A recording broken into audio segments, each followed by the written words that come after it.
Hong Kong pa. Kita mo naman. Yung pag-alis ko sa Singapore, ako yung nagpapastor ng isang OFW church sa Singapore.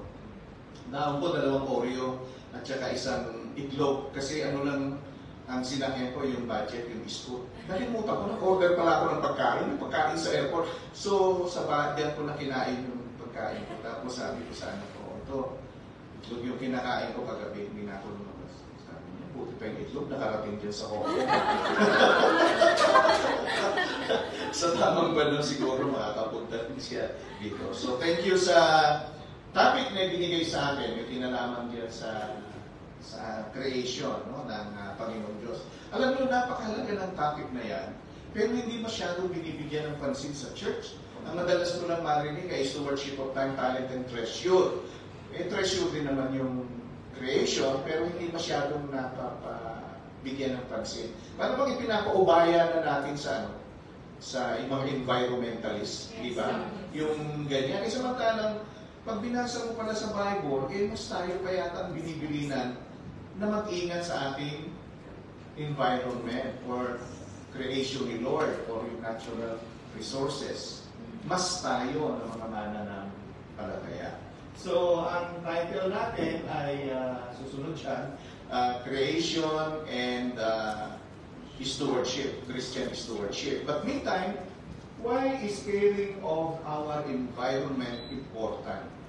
Bakit kaya ito yung importante? Siguro maraming mga rasons, pero alam nyo, di ba, minsan ay sobrang init dahil kulang na ng mga puno na mag-i-emit ng oxygen sa paligid. Alam nyo, mas maraming puno, ang sarap dumaan sa maraming puno. Feel mo yung fresh na air or oxygen, no? Ano ba tawag doon yung sa forest, yung parang mist, no? Ang sarap doon pagka madadaan ka sa gano'n na sa umaga, yung amo, no? Yung talagang ano siya, maganda yan. So, siyempre, bukod doon sa napakainit sa atin, no? 43 ba yun? Mga gano'n. Isang dahilan yung ano na natin, yung pagpapabaya sa environment. Minsan nagkakaroon ng mga pagbuho ng mga bundok dahil ganun din. The same thing, may mga kumukuha ng mga puno natin at hindi ito na-replenish, no, ng ganun din karami. Mas marami ang nawawala kaysa sa programa ng government na minsan ay sabing ganun ay dapat mapalitan yung nawawalan mga puno. Kasi siyempre matagal din namang tumubo ang puno. Kaya ingit ako sa mga bansa na kung saan yung mga puno ay nagtataasan. Habang sa atin naman, dati pagka pumupunta ako ng Cavite, papuntang Cavite, no, south yun, di ba? Magkabila yan, ang dami kong nakikita mga pananim. No? Siguro mga ano yan, 40 years ago. Mga nagkabila. At makikita mo ang ganda ng mga tanim. No? Ngayon, pag pumunta ka, mga babahay na, mga commercial mga businesses na ang nando doon. The same thing, madalas akong pumunta ng Bataan kasi nandun yung campsite ng Luzon Convention, no, ng Southern Baptist. Doon sa may Bataan. Ganon din magkabila. At pag nakita ko yung mga palay na yung tawag nila nakabed pa, no, hindi pa na punla pa lang, hindi pa na itatanim talaga. For some reason, gusto ng eyes ko na tingnan yung green na yun.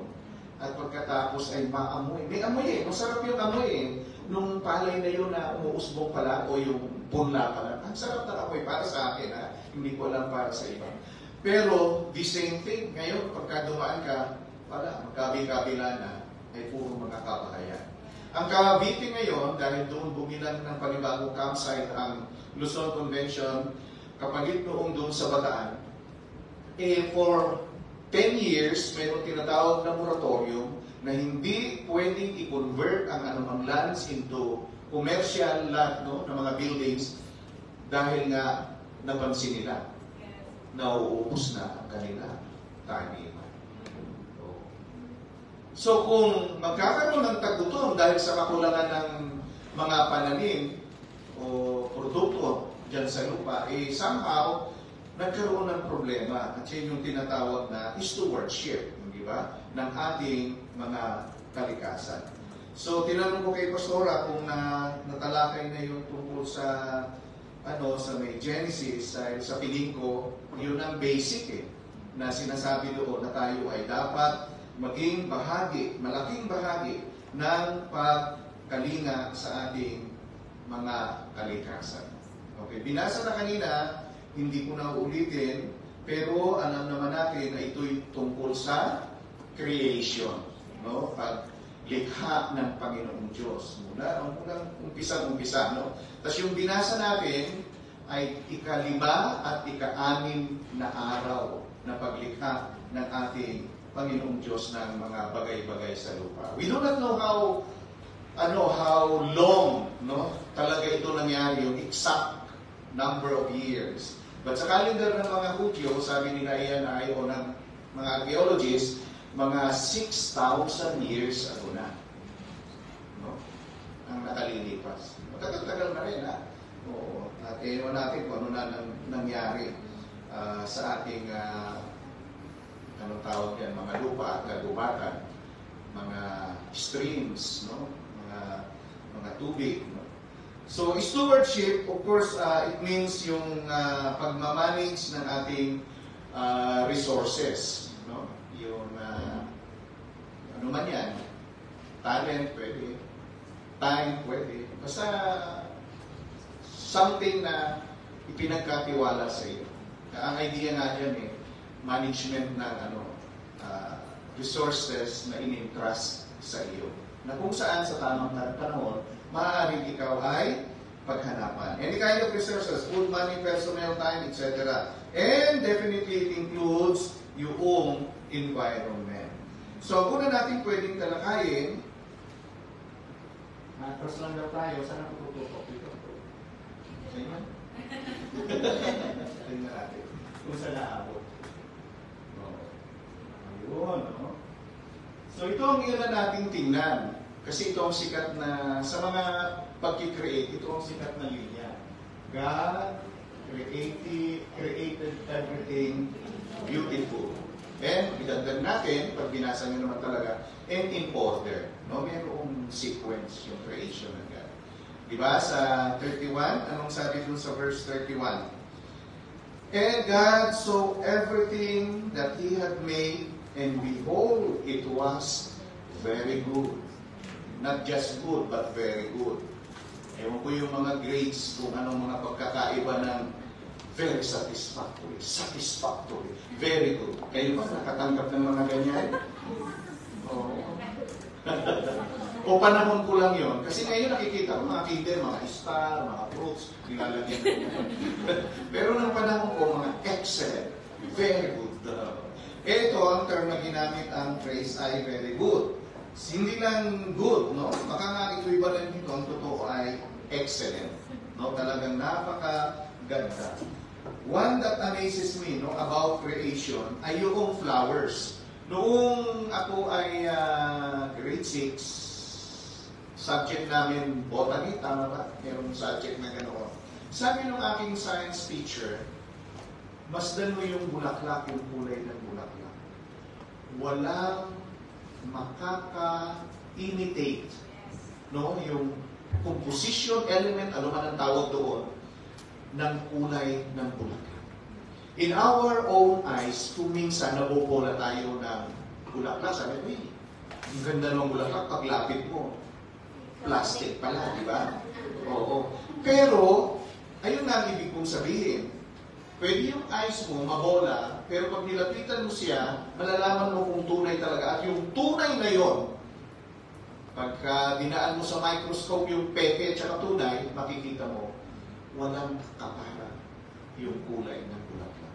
Diyan ako sa bagay na yan minsan na-amaze.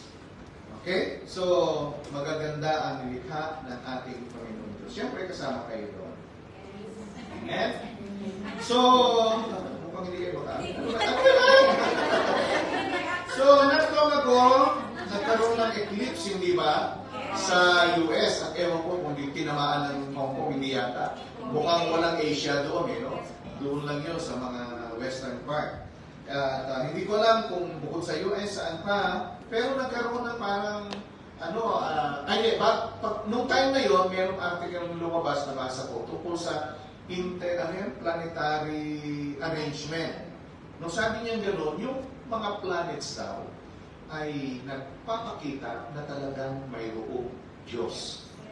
Bakit? Sabi niya gano'n, yung pagkakaayos nila, hindi sila nagkakabanggaan. Pagkatapos yung timing ng eclipse, actually, mahuhulaan mo kahit 1 o 2,000 taon o ma-approximate ng mga scientists natin, mga astronomers. Why? It was made of such thing na talagang arrange sila ng ayos. Ganun ang idea. Kaya sabing ganun sa Bible, diba? Sa Psalms ba yun? No, na yung mga bagay na ito ay God handy, He made it, no? Sabing ganun. Gawa ito ng ating Panginoon Diyos. Napakaganda nung gawa ng ating Panginoon Diyos. So, yung conscience natin and moral conducts, no, dictates that once we are entrusted with something na in good condition, we should also return it in good condition. Amen? Amen. Yun, stewardship yun. No? Kayo, mahuli kayo magluto rito. So kung sakasakali, sabihin sa nangailangan kayo ng kitchen, tapos pinaubaya sa inyo ni Pastora yung kitchen, maganda yung pagkakaayos. Ibabalik nyo ba yan na pagkatapos yung magluto, kung saan na matatagpuan yung nandun yung sandok, nandun yung kutsara, nandun yung mangkok, nandito yung... Hindi! Hindi ba? Yes.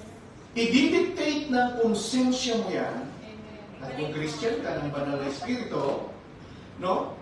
Na ibalik mo sa tamang lalagyan. At kung nakatagpo ka ng medyo hindi naka-arrange na maayos o hindi masyadong malinis, ang gagawin mo pa nga, i-arrange mo na mas maayos at babalik mo na mas malinis. Amen ba? Yes. Uy, apply na apply, ha? Makita nga yung kitchen. Makita nga. Ganon ang idea. So, ang Diyos ay gumawa ng napakagandang planeta, Earth, at napakaayos na universe, at napakagandang mga resources. Huwag naman natin, pardon my word, walang hiyain. Yun ang idea doon. Let us be good stewards of all of these creations. Bait-bait na nga ni Lord sa atin, ginawa tayo ng mga ganyan.